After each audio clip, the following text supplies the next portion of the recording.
धुएं के बादल है दुनिया ये मादर है, छोड़ जोरी से दादर है शोर, वाइब जैसे कान में कादर है, बादशाह भी बोले लड़का ये पागल है पागल है। मेरे चैनल कॉमर्स गुरुजी पर, और आज हम स्टार्ट करने वाले हैं आपका चैप्टर नंबर 6 क्लास 11th के लिए भी, सीए वाले बच्चों के लिए भी, सीएमए वाले बच्चों के लिए भी और सीएस, यानी कि सभी में ये चैप्टर इंक्लूड है।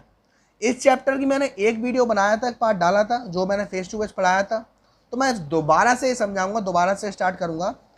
देखो बेटा, चैप्टर का नाम है production function and return to a factor.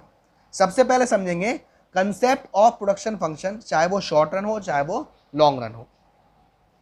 जाहिर सी बात है, आउटपुट नीड्स इनपुट। आप जो भी चीज को प्रोड्यूस करते हो उसके लिए आपको इनपुट की जरूरत है, और किसी भी इनपुट को आउटपुट में कन्वर्ट करने के लिए आपको लैंड, लेबर, कैपिटल, ये कुछ कॉमन इनपुट होती हैं जो हमारे गुड्स एंड सर्विसेज में काम आती हैं। As a producer you would always be interested to know how much labor and capital are required to produce a given quantity of a commodity। अगर आप एक प्रोड्यूसर हो तो आप हमेशा ये चाहोगे कि मुझे कितना लेबर चाहिए और कितनी कैपिटल चाहिए एक क्वांटिटी को प्रोड्यूस करने के लिए। You may find for example that 10 units of capital and 5 units of labor are required to produce 100 units of the commodity।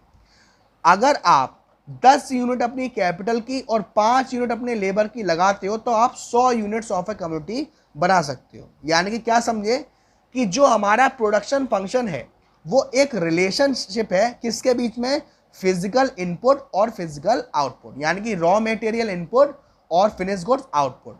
यहाँ फिजिकल का यूज क्यों हो रहा है, क्योंकि हम इन्हें देख सकते हैं, छू सकते हैं। तो प्रोडक्शन फंक्शन क्या है? Production function is the relationship between physical input and physical output of a community. इसको आप टेक्निकल रिलेशनशिप भी कहते हैं। अब यहां पर आपको एक क्वेश्चन दे रखी है, QX equal to F bracket में L कॉमा K। यहां पर हमारा जो L है उसे लेबर से डिनोट किया है, K को कैपिटल से, और Q है आपका जो आप प्रोडक्शन कर रहे हो। क्लियर है? एक छोटी सी डेफिनेशन दे रखी है यहाँ कि production function is the relationship between a firm production and the material factor of production. ये दूसरे भाषा में वॉटसन जी ने कहा है इनके बारे में, यानी कि जो हमारा इनपुट है रॉ मटेरियल है और जो हम प्रोडक्शन करना चाहते हैं आउटपुट है, उनके बीच में जो रिलेशन है वो हमारा क्या है? Production function. आगे बढ़ेंगे, यहाँ देखिए, it is important to note that production function does not establish any economic relationship between input and output. जो हमारा प्रोडक्शन फंक्शन है वो कोई भी रिलेशन नहीं बनाता इनपुट और आउटपुट में। यह एक टेक्निकल रिलेशनशिप होता है जो इनपुट और आउटपुट के बीच में होता है। It is the engineers not the economics who tell that 10 worker working on 2 machine will yield the maximum output of 100 unit of commodity. ये कोई इकोनॉमिक्स नहीं बताते, ये जो इंजीनियर्स होते हैं वो बताते हैं कि हमें कितने वर्कर कितने मशीन पर काम करवाएं ताकि हमारा जो प्रोडक्शन है वो अच्छा चले। तो क्या कहा गया है, ये वर्ड याद रखना बेटा, किसने क्या कहा है? जो प्रोडक्शन फंक्शन होता है एक प्योरली एक टेक्निकल रिलेशनशिप है, किसके बीच में? फैक्टर इनपुट और factor output. It is equally important to note that production function is always defined with respect to a given technology. एक इंपॉर्टेंट पॉइंट क्या है? प्रोडक्शन फंक्शन हमेशा डिफाइन किया जाएगा टेक्नोलॉजी के हिसाब से कि हम किस तकनीक का इस्तेमाल कर रहे हैं, वो काम कर रहे हैं। अब हमारे पास दो फैक्टर्स आते हैं, एक फैक्टर होता है फिक्स्ड और एक फैक्टर होता है वेरिएबल। फिक्स फैक्टर वो फैक्टर होते हैं जो आउटपुट के चेंज होने से चेंज नहीं हो रहे। आज की डेट में आपने 5000 गुड्स का प्रोडक्शन किया, कल आपने कही आज मैं 10,000 गुड्स का प्रोडक्शन करूंगा, और आप किससे कर रहे हैं प्रोडक्शन? मशीन से। तो क्या मशीन में कोई बदलाव आएगा? नहीं आएगा। यही आप लेबर से कहो कि आज आपको 5000 गुड्स का प्रोडक्शन करना है और कल आप उनसे 10,000 गुड्स का प्रोडक्शन करवाओ, तो वो अपना चार्ज बढ़ा देंगे। तो फिक्स फैक्टर हमारा क्या है बेटा? फिक्स फैक्टर सर हमारे वो फैक्टर्स होते हैं जो आउटपुट के चेंज होने से चेंज नहीं होते, और वेरिएबल फैक्टर कौन से होते हैं? जो आउटपुट के चेंज होने से चेंज हो जाते हैं। क्लियर है? उसके बाद आपके कुछ फंक्शंस आते हैं, शॉर्ट रन फंक्शन। सबसे पहला शॉर्ट रन। शॉर्ट रन एक वो टाइम होता है जहां पर हमारा, अगर आपको प्रोडक्शन इंक्रीज होना है तो वो सिर्फ वेरिएबल फैक्टर को इंक्रीज करके कर सकते हो। क्यों? क्योंकि काम समय होता है कम, उसमें हमारे जो फिक्स फैक्टर हैं उन्हें तो हम कांस्टेंट रखते हैं, उन पर कोई ध्यान नहीं देते, उन्हें जैसा है वैसे ही रहने देते हैं। हम क्या करते हैं, जो भी हमारे पास लेबर है उसे ज़्यादा से ज़्यादा इंक्रीज कर सकते हैं अपने प्रोडक्शन को इंक्रीज करने के लिए। तो यानी कि जो हमारा शॉर्ट रन प्रोडक्शन होता है उसमें दो फैक्टर होते हैं, फिक्स फैक्टर और वेरिएबल फैक्टर। वेरिएबल फैक्टर को आप चेंज कर सकते हो, फिक्स फैक्टर को चेंज नहीं कर सकते, वो हमेशा कांस्टेंट रहता है। इसकी इक्वेशन दे रखी है आपको, QX equal to FL K।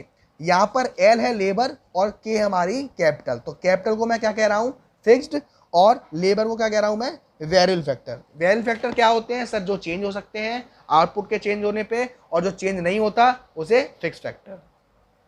अब बात आती है लॉन्ग रन प्रोडक्शन फंक्शन।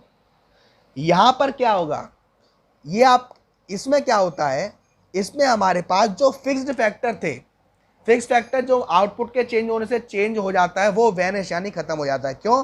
क्योंकि यहां पर सारे फैक्टर वेरिएबल हो जाते हैं। यहाँ पे आपके पास इतना टाइम रहता है कि आप इजीली अपने फिक्स फैक्टर को भी वेरिएबल फैक्टर में कन्वर्ट कर दो। कैसे? पहले आप 4 मशीन के साथ काम कर रहे थे, अब आपने 6 मशीन और इंस्टॉल कर ली, यानी कि 10 मशीन हो गई। अब आपका प्रोडक्शन आप वेरिएबल फैक्टर बढ़ा के भी इंक्रीज कर सकते हो, और जो अब तक फिक्स फैक्टर था आपने मशीन और इस्तेमाल कर ली और खरीद ली, तो आपका फिक्स फैक्टर भी वेरिएबल फैक्टर में कन्वर्ट हो गया। आप इस इक्वेशन में देख रहे होंगे, उस वाली इक्वेशन में के ऊपर बार लगा हुआ था यानी वो फिक्स था, यहाँ पर बार नहीं है यानी कि दोनों हमारे क्या हो गए, वेरिएबल फैक्टर। क्लियर है? तो प्रोडक्शन फंक्शन में दोनों फैक्टर हमारे वेरिएबल होते हैं। शॉर्ट रन में क्या होता है, शॉर्ट रन में फिक्स भी होता है और वेरिएबल भी होता है। यहां तक क्लियर है बेटा? मार्जिनल प्रोडक्ट और average product of the variable factor. Total product क्या होता है? It is the sum total of output produce by all the units of a variable factor along with some constant amount of the fix factor use in the process of production.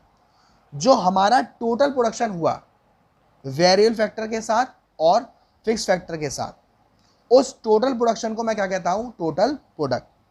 Let us consider, L क्या है, हमारा labour है यानी कि एक variable factor है, के capital है, ये फिक्स फैक्टर है। ये दोनों, जब ये फिक्स फैक्टर यहाँ पर है तो ये क्या है, शॉर्ट रन का हिस्सा है। Assume also that along with some constant application of the fix factor. यहाँ पर फिक्स फैक्टर हमारा कांस्टेंट है यानी कि एक machine. Producer is using 1/6 unit of the variable factor. एक मशीन पर कितने यूनिट बन रहे हैं, 6 यूनिट बन रहे हैं, फिर 10 बनेंगे, फिर 12 बनेंगे, फिर ऐसे ही बढ़ता चला जाएगा। तो इसीलिए हमारा इन सबको जैसे ही मैं जोड़ दूंगा तो यानी मैंने कितना प्रोडक्शन किया, 65 यूनिट्स। तो ये हमारा टोटल प्रोडक्ट क्या हो गया, 65। मार्जिनल प्रोडक्ट क्या होगा?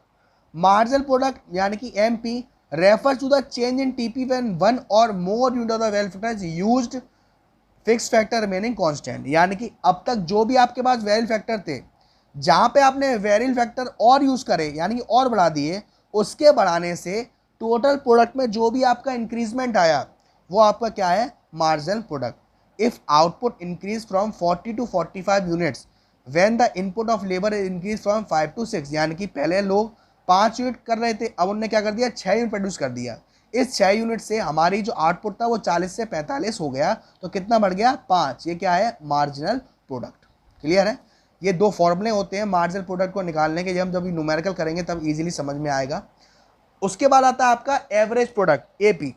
एवरेज प्रोडक्ट क्या होता है? Average product is output per unit of the variable factor, यानी कि जो हमारा वेरिएबल फैक्टर है वो पर यूनिट कितना प्रोड्यूस कर रहा है। इसका फॉर्मूला होता है AP equal to TP/L। Total product को लेबर से हम डिवाइड कर देते हैं तो हमारा आता है ये। अगर मान लो TP आपको 40 दे रखा है, लेबर 5 दे रखा है, आपको निकालना है AP, तो 40/5 आपका AP आ जाएगा 8। तो आपका ऐसे तो 3 हो गए। अब मैं आपको समझाता हूं, ये देखिए इस क्वेश्चन को देखिए बेटा। यूनिट ऑफ लेबर, पहले 1 थे, फिर 2 लेबर, फिर 3 लेबर, फिर 4 लेबर, फिर 5 लेबर, फिर 6 लेबर, फिर 7 लेबर। एक लेबर ने 50 किया, 2 लेबर ने 90, 3 ने मिलकर 120, 4 ने 140, 5 से, ये तो आपका TP आता जा रहा है। अब TP 50 से 40 हो गया और लेबर एक ही बढ़ा, यानी कि 40/1 करूंगा तो MP आपका 40 ही आएगा। ऐसे ही यहाँ 90 से 120 यानी कि 30, ऐसे ही यहाँ 120 से 140 20, 140 से 150 10, 150 से 150 कुछ नहीं, और 150 से 147 माइनस के 3। AP निकालूंगा, 50 को 1 से डिवाइड किया 50, इसको डिवाइड किया 2 से 45, इसको डिवाइड किया 3 से 40, ऐसे ही आपका AP आ जाएगा। यानी कि आई होप आपको समझ में आ गया होगा कि AP और MP कैसे कैलकुलेट करते हैं। यहाँ तक आपका क्लियर है? उसके बाद आज के लिए एक लास्ट टॉपिक ये समझेंगे कि नेगेटिव MP। क्या MP का भी नेगेटिव हो सकता है? Yes, MP can be negative in certain situation, MP हमारा इन सिचुएशन में नेगेटिव हो सकता है। Particularly when there is excessive employment, excessive employment मतलब कि क्या होता है, जहां पर हमारा डिसगाइज्ड अनएम्प्लॉयमेंट होता है, यानी कि 10 लोग मिलकर किसी काम को 100 यूनिट बना रहे हैं और 15 लोग मिलकर किसी काम को 100 यूनिट ही बना रहे हैं, यानी कि ये जो 5 लोग एक्स्ट्रा काम कर रहे हैं वो काम करें या ना करें एक ही बात है। इस कंडीशन में हमारा जो MP है वो माइनस जा सकता है, जैसे, ठीक है ना, क्लियर है। तो आप यहाँ तक के लिए, अगली वीडियो हम करेंगे यहाँ से, जो कि आपका बहुत ही इंपॉर्टेंट टॉपिक है और शायद दूसरे पार्ट में ये चैप्टर हमारा फिनिश हो जाएगा। इससे रिलेटेड कोई डाउट्स हो, कोई पॉइंट हो जो आपको समझ में नहीं आया हो, तो वो आप चाहो तो मुझे कमेंट कर देना, या मेरा व्हाट्सएप नंबर 9690105047 वहाँ